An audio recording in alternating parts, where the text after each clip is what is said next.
Good morning, YC. Good morning. Welcome. I am Toni Sanchez. I am a part of the teaching team and started out at YC getting involved in the experience classes and was able to find a place where I fit and could grow and could use my gifts. And so if you have not had a chance to enjoy the experience classes and to experience the experience classes, I recommend going and getting plugged in so that you can be used where you're called and where you fit. This is our last week in the attitude study, which is kind of sad for me. Attitude is an area that is definitely a growth area for me. I can always learn to do it better. And so this series has been somewhat to me like an attitude indicator, and so I brought my daughter's little airplane with me to show you. And an attitude indicator is a device inside of an airplane that allows the pilot to know the craft's position in regard to the horizon. So if we are a little airplane, a little Hello Kitty airplane floating along in space, and we need to turn, we're going to roll. The attitude indicator is going to tell the pilot, you're going too far, you're going to flip. You ever had an attitude that flipped? I have.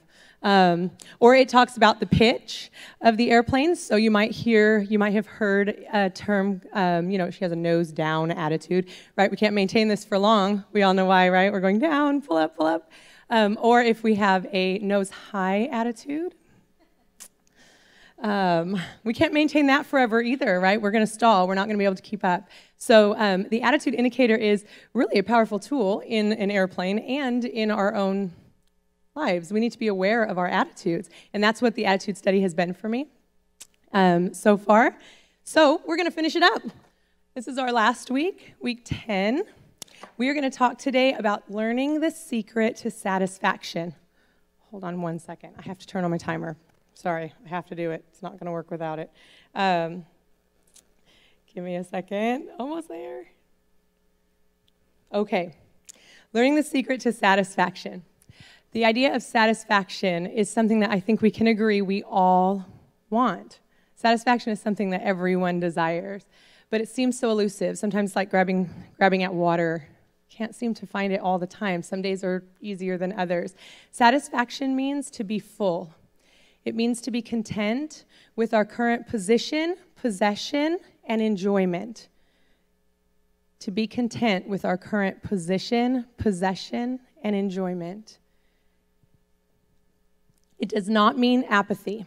It does not mean that I don't have dreams or aspirations or places that I want to go. It just means that I'm able to enjoy where I am right now on the way to where I'm going.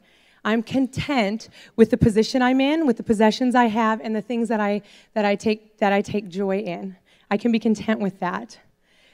So let's ask ourselves, am I there? Do I have contentment with where I am right now, with what God has given me today? So our text today is Philippians 4:11 through 19. I'm going to read that to you.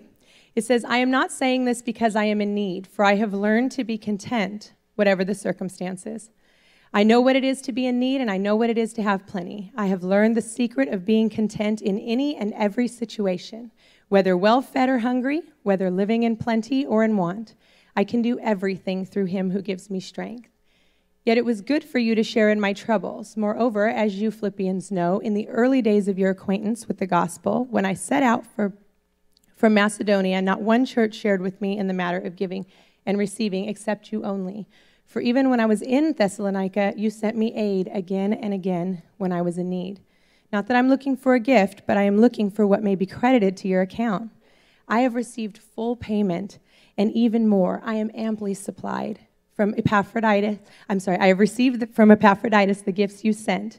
They are fragrant offering, an acceptable sacrifice, pleasing to God. And my God will meet all your needs according to his glorious riches in Christ Jesus. Do you hear the contentment in this text? Paul said, I have received full payment, and even more, I am amply supplied. It is dripping with contentment. Paul sounds like he is in a hammock on the beach with an iced tea, right? Totally enjoying life.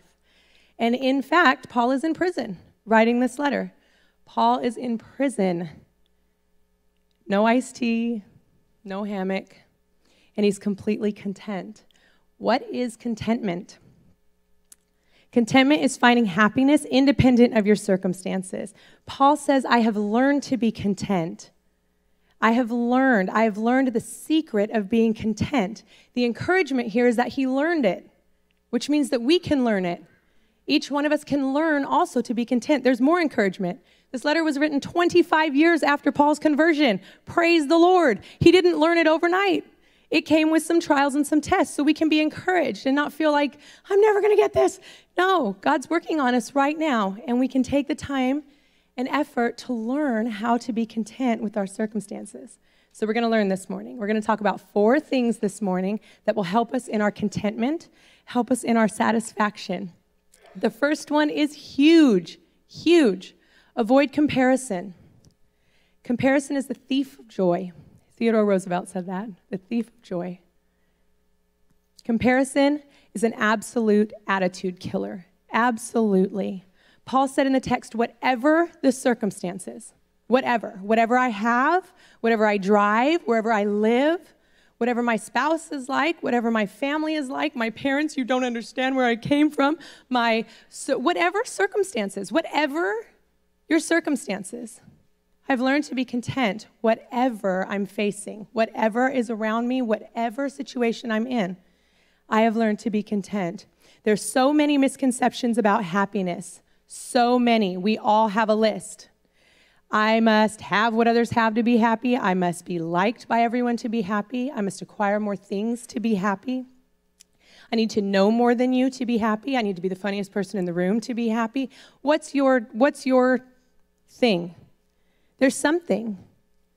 You're going to pitch like the airplane, you're going to roll. What is it that's going to maintain your happiness for you? What do you need? What does it take to keep you happy? What does it take?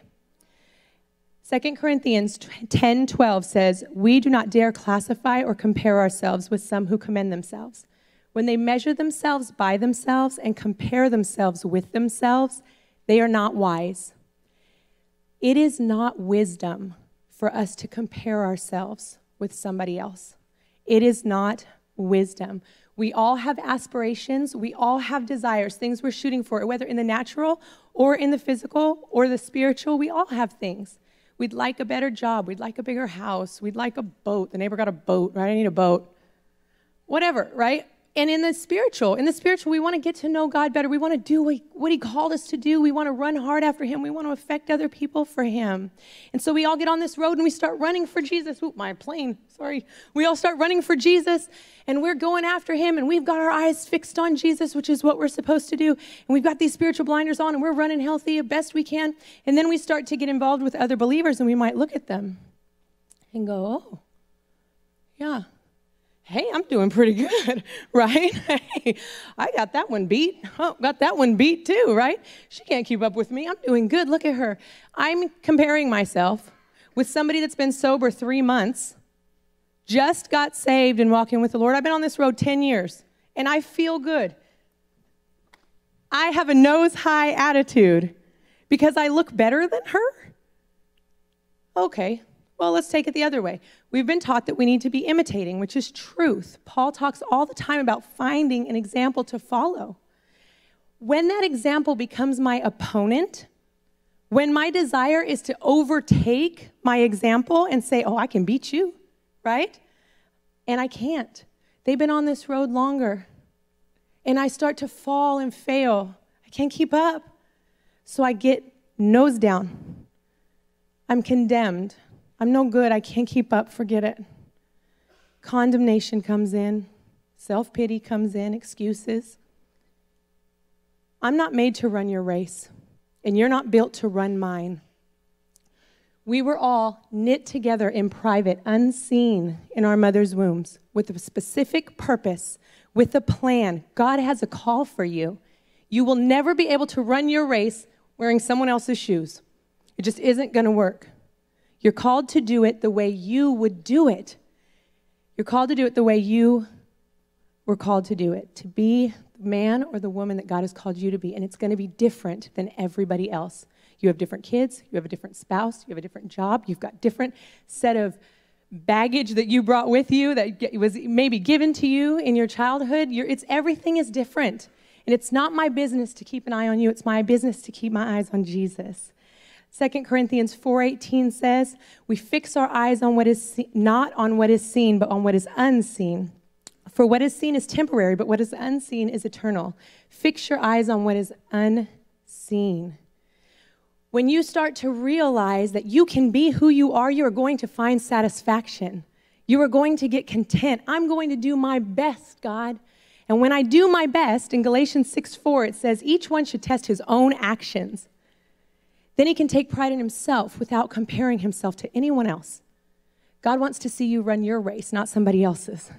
He didn't design you to run theirs. Fix your eyes on Jesus and find satisfaction in simply being who you are. That's where that even flight is going to come in. We're not pitching, we're not rolling.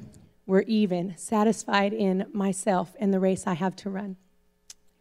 The second thing we're going to talk about this morning is adjusting to change. If I can't adjust to change, I will never be content. Change is happening all the time. Big changes, little changes. How well do I fare when change comes? How well do I fare when the plan's not going my way? Ooh, this is where Toni might start to pitch and roll. I'm learning, I'm growing.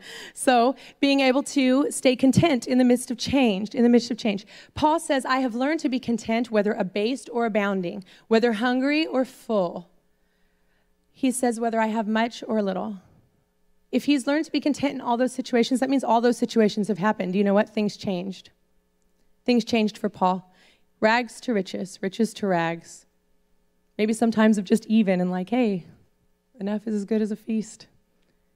Change came. Things changed for him. How did he handle it? He learned to be content. He learned to be content. And the way that we can do that with change is we can put things into categories, right? I love categories. I'm super duper organizing. And so we put things into categories. There are 3 categories we can put change and circumstances that come our way in. There are things that we can control, and we do. These are pretty straightforward. We can control what time we go to bed. We can control what time we get up in the morning, the things we wear, the friends we keep in our lives. We can control the food we eat. We can control our thoughts. We can control our words. We can control our attitudes. These are all things we can control. And when we do control them, we're going to see great levels of satisfaction, great levels of contentment. We're going to see ourselves grow in these areas. That leads us right into the second, which is the things that we can control that we don't. So it's that same list of things, the things I wear, the things I eat, time I go to bed, time I wake up in the morning, my attitudes, my actions, those things I can control. And when I don't control them, that's when I'm going to get in again, going into guilt, self-pity, condemnation. I'm going to go into blame. You made me act this way. Your behavior caused me to flip out. Well, we all know that that's not true.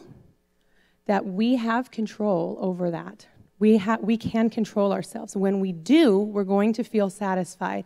When we don't, we're going to be tired because we didn't go to bed when we should have. We're going to be tired because we hit the snooze button 17 times and now we're late for work and we're going to have a bad attitude, right? These are all things that we can control. And when we don't, we're going to go nose down. We're going to take a dive. There's the third thing, the third type are the things that we cannot control. There's a lot of things that happen to us in life that we can't control. Some of these may be financial. Some of them may be medical or marriage, health, I guess, not medical, health issues or marriage issues, things that we can't control that just kind of happen to us. I kind of find that the things that happen to me that I want to change that I can't control are going to be probably people.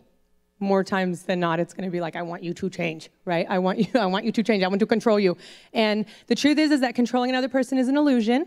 It's not anything that you ever are going to be able to do to change another human being. Change comes from the inside out. Very rarely does lasting change happen from the outside in.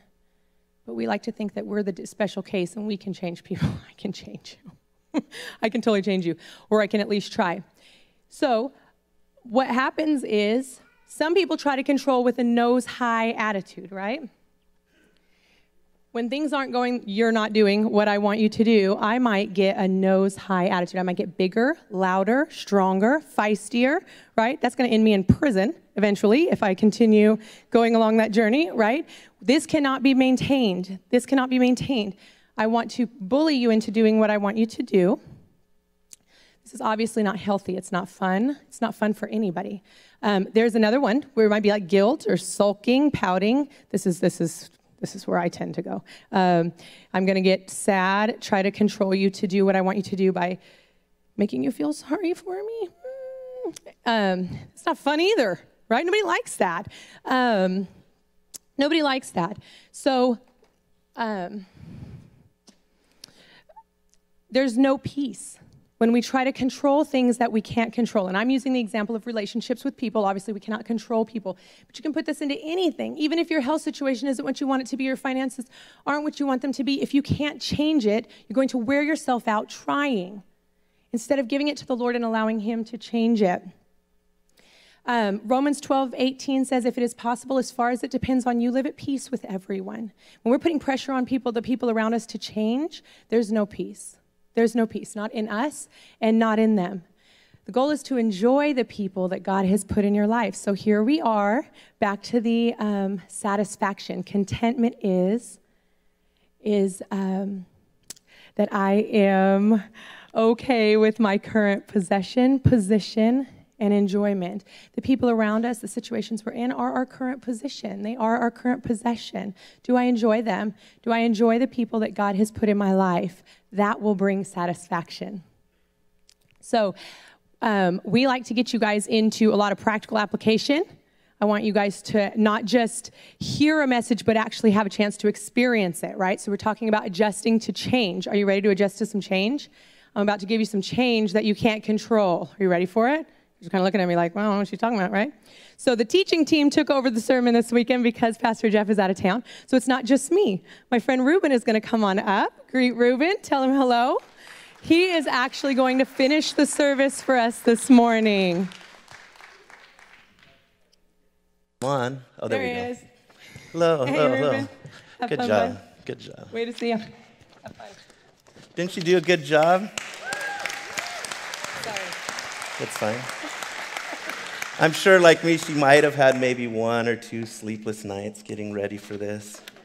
You know, remember Pastor Jeff last week talked about, you know, the anxiety even of doing a sermon, and boy, he was right.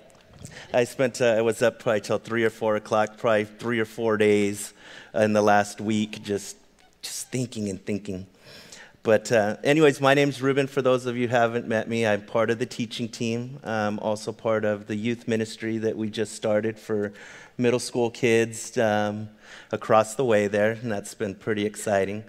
And it was scary and a privilege to be asked to do this. You know, it's another part, I guess, of growth and just putting yourself out there and doing what God's calling you to do.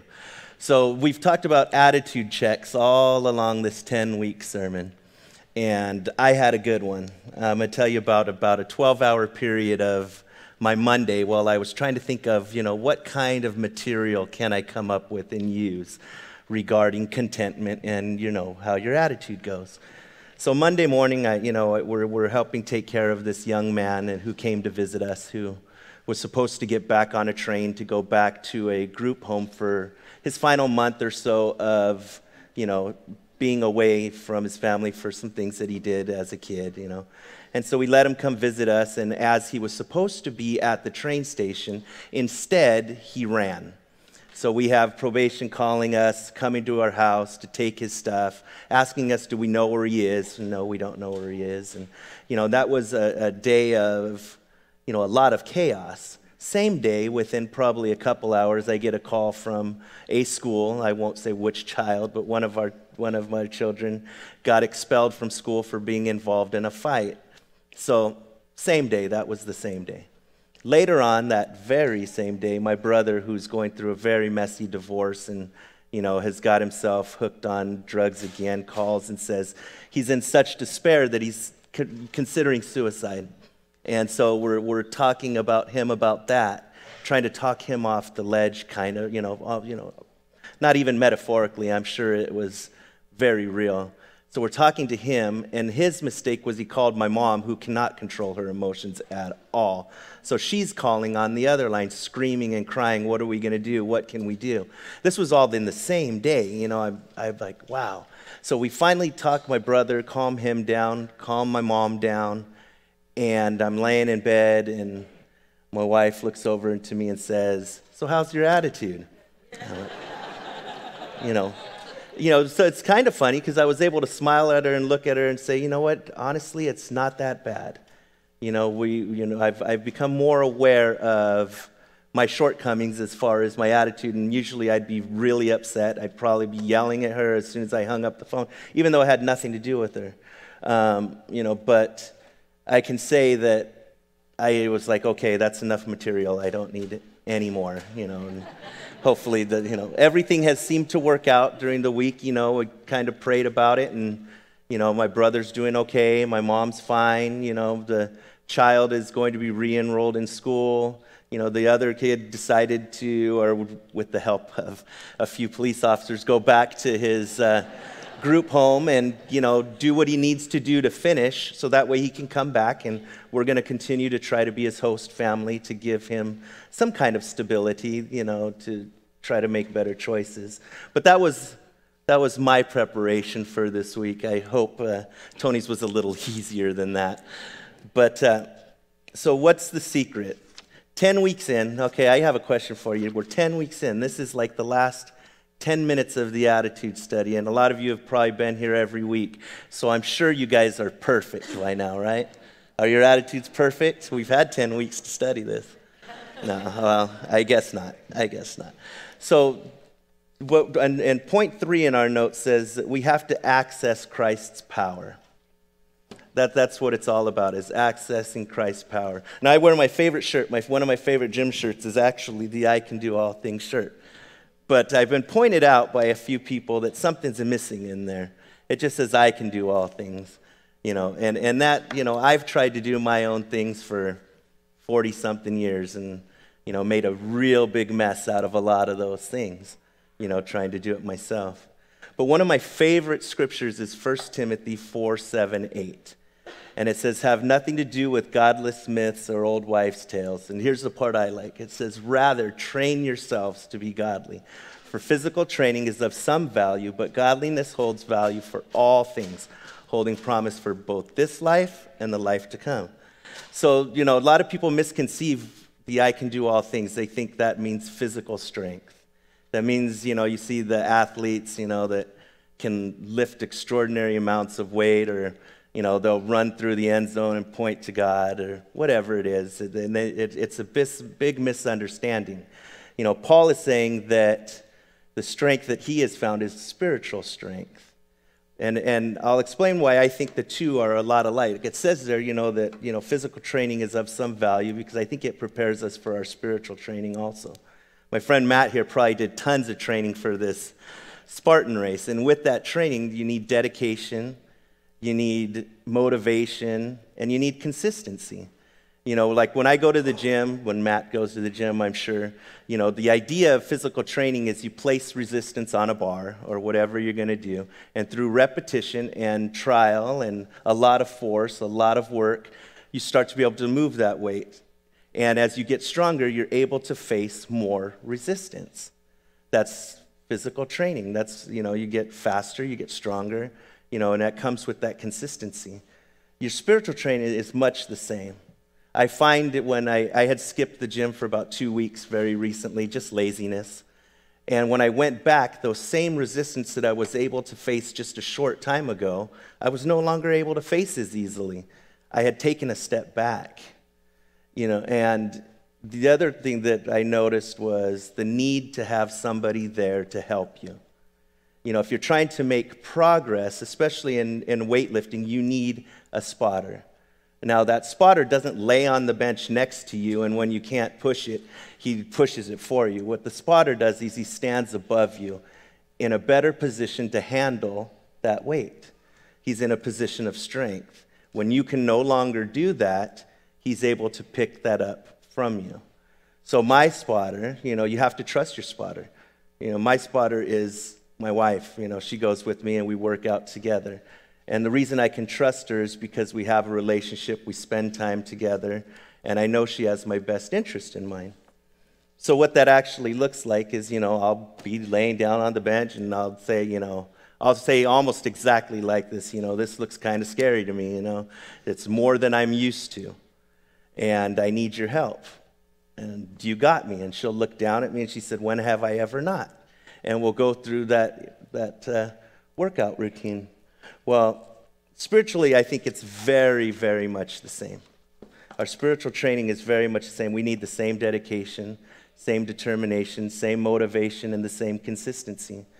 Because what I find is when I take time off, say, of being with God every day, then the same problems that were easy at one time are no longer easy anymore.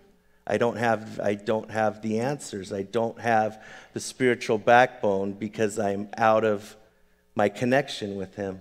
And how do you do that? How do you train? What is the spiritual training? Well, especially here at Yosemite Church, you can't get away from Pastor Jeff's, connect grocer. You have to be connected with God daily. You have to be in community with others, to help build you up, to be that spiritual spotter. And I know this week was tough for me. And so, the other day, I just kind of closed my eyes and did the same thing as when I'm on that bench. I looked up to God and say, this is kind of scary, a little bit more than I can handle. I need your help. You got me. And I just felt Him just like my wife, look down and say, when have I ever not? And so that's how we've been able to get through our week, was by accessing God's strength. If it was physical strength that Paul was talking about, he was in prison, like the story of Samson. God gave Samson physical strength. He was able to break the bondage of his chains. Well, He did the very same thing for Paul, except he broke his mental bondage, which a lot of us are in all the time. We can incarcerate our own minds by our worries, fears, doubts. But, Paul is saying through the strength of Christ that you can face all things. You can do anything. So all you have to do is, when you're feeling weak, is just ask Him to spot you. Ask Him to be there. Ask Him to take it from you. Unlike that heavy weight, you don't just lay your arms down and say, take it, but with your burdens, you can. You can just throw your hands up and say, I can't lift this anymore. And, He'll take it from you. But it's almost like I was telling one of the kids in my youth group, if I had $5 in my hand and I went to hand it to you and I said, here, go do something with this $5. And then right when he was going to go, I took it back and put it back in my pocket, and then came to him a day or two later and say, hey, what'd you get with that $5? And then the kid looked at me and he said, but you never gave it to me. I think it's the very same thing with our worries and our cares. A lot of us bring it to God. We put it out there, and then we put them back in our pocket and take them back home and wonder why we still have them with us. We never left them there. So in 2 Corinthians, it says, but He said to me, my grace is sufficient for you, for my power is made perfect in weakness. Therefore, I will boast all the more gladly about my weaknesses, so that Christ's power may rest on me. That is why, for Christ's sake, I delight in weakness, in insults, in hardships, in persecutions, in difficulties. For when I am weak, then I am strong. It's not in your notes, but a couple of my favorite scriptures are Exodus 14:14, which I have next to my bed, that says, the Lord will fight for you. You need only be still. I can't do it, Lord. Take it from me. And what is the strength? Was it Nehemiah 8:10 that says, the joy of the Lord is my strength? Same thing Paul is saying now. It's only through, the joy of God that he is able to be joyful in his circumstances.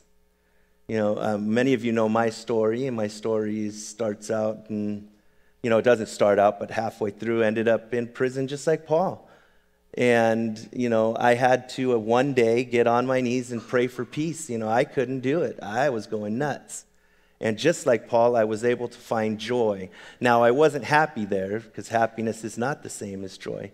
Happiness does a lot of times come from our external circumstances, but joy is internal, that I was able to smile. I was able to face what I needed to face. And it was only through prayer that I was able to do that. So, we've been studying Paul for the last 10 weeks and how he was able to display an attitude of joy in what most likely was unbearable set of circumstances. And, I'll tell you what the secret was through all my reading is that the fact is there is no secret. It's not a secret. All you need to do is ask Christ to take it from you and be willing to walk away, leave it there. Now, that doesn't mean turn your back. I mean, when I have problems with my kids and I pray to God, I give them to you.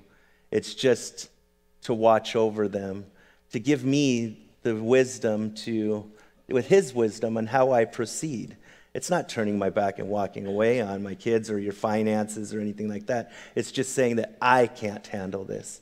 I want your wisdom to handle this. So what's the result of all that? Well, actually, number 4 is we must accept God's provision. His promise, what he's provided for us. And there's 2 scriptures for that. One is Philippians 4:19, where it says, "And my God will meet all your needs according to the riches of his glory in Christ Jesus." And the Message Bible, Matthew says, what I'm trying to do here is to get you to relax, to not be so preoccupied with getting so you can respond to God's giving. People who don't know God and the way he works fuss over these things, but you know both God and how he works. Steep your life in God reality, God initiative, God provisions. Don't worry about missing out. You'll find all your everyday human concerns will be met. So, in closing this attitude study, what is the result of everything we've learned? The result is that you begin to live out life in the attitude of Christ. That's the result of being joyful. That's the result of asking Christ into your life. Coming up this next week is Easter. We have Easter next week in our wonderful outdoor service. And I was thinking about Easter, and 2 things that came to my mind was, have you ever watched those shows, the criminal justice shows, where they show somebody that's been incarcerated for 10, 20, 30 years for a crime they didn't commit? And then they get exonerated and they get let out of prison. And I watch those shows and I think, wow, I couldn't imagine being that person, that poor person. And they get out and they're just so happy to have their life back. And I don't ever read about them being super upset with everybody. They're just completely happy. And the other thing I remember that'll tie it in is I remember being a little kid, and I have 2 little brothers, and when we would break something or steal candy money or whatever it is we did as kids, when my mom found out, she would bring us all in the room and she would say, "Okay, who did it?" Nobody would say anything. And then she would say, "Okay then, you're all getting spanked for this one." Be like, "Oh, great. Did anybody else have that growing up?" And so we would all get spanked and we'd all get sent to the room.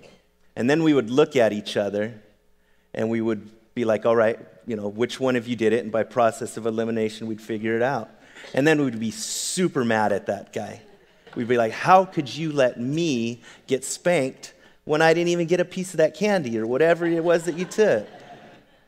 Well, see, that's what Easter is. That's what we celebrate. We're celebrating that Christ was punished for something he didn't do, just like the man in prison, just like me getting spanked for my brother Frank stealing a candy bar. He did that. And what was his attitude in doing that?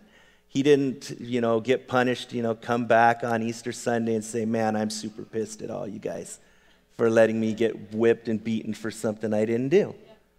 Instead, he says, "I love you, and that's why I did it. And it's because of you that I did it." I was thinking about, before we close the communion, Passover, at the Passover dinner, there's 4 cups of wine on the table. And I know it's because my grandfather was Jewish and he taught us Passover tradition. And that wine would be passed around to everybody. And what that wine symbolized was hope and joy. And so I believe when Christ took that cup and he raised it and said, "This is my blood," that wine now is the blood that represents that very same thing. It represents that there is still hope and joy through that blood, that we are all forgiven. So before I close, we're doing something new today, and I'd like to call anybody that's on the prayer team forward. Is there anybody inside that is part of that prayer team? Well, here comes Bob. Comes a couple people. What the prayer team is going to be is that if you decide today on your own or with the help of myself or anybody else that you want to have anything to pray about, the prayer team is up front for you.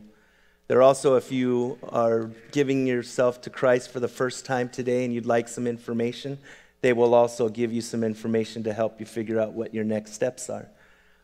We also have Pastor Matt, which is adjusting to change because it was going to be somebody else up there. He is part of the welcome team. If you are here for the first time, we'd like you to invite you to go with Pastor Matt to the welcome room where there will be some refreshments and some snacks, a short video that will let you get to know what we believe here and get us to learn a little bit about you.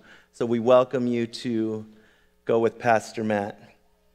So now I would like to pray for you all. So would you please bow your heads? Okay, so dear Lord, I thank you for today. I thank you for being with me through my anxiety this week about this lesson, just about the things going on with my life. I'm sure everybody in this audience has their own anxieties and things going on in their life. And I just pray that today that they're willing to look up at you and say, hey, Lord, this is scary. I don't know if I've got this. And that you would be there to spot them, to take the burdens away, and just remind them that they need to leave them with you. You can't do anything with them if they still have them. I pray that everybody just takes a minute this week and, doesn't rush into the Easter holiday, but just looks at what this Easter holiday truly means for their lives, for their families, and for the world, that you gave yourself for each one of us. I pray for the new believer today who decides for the first time to give their life to you, and I pray for the people that have been doing this a long time, that our attitudes don't really change our circumstance. It just changes how we face each of those circumstances. And with you, Lord, all things are possible. It's in your name that I pray all of these things. And everybody says, amen. Thank you guys very much for coming. We'll see you next Sunday.